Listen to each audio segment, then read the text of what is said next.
Quel est le rôle de l'outre-mer dans l'économie française et en particulier dans l'économie bleue?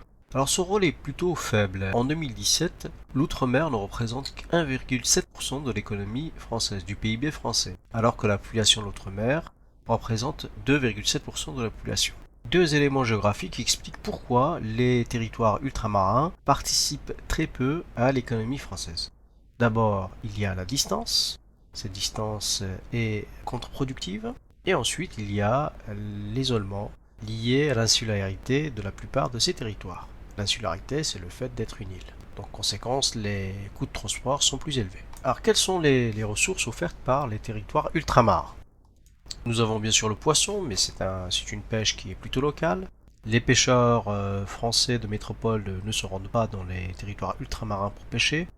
L'outre-mer offre également des ressources minérales, comme le montre cette carte, du fer, du manganèse, du cobalt, du cuivre, du zinc, du nickel, mais ces ressources ne sont pas exploitées, sauf pour le nickel qui provient principalement de la Nouvelle-Calédonie, qui est le principal producteur mondial du nickel.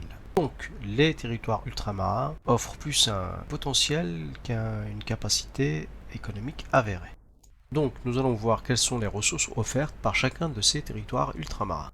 Donc la Nouvelle-Calédonie, nous l'avons dit, est le principal producteur mondial de nickel. Le nickel est un élément métallique utilisé dans une grande variété d'applications industrielles. Il est utilisé pour fabriquer des aciers inoxydables, des alliages de nickel, des batteries. Il a également d'autres applications que nous n'allons pas développer ici.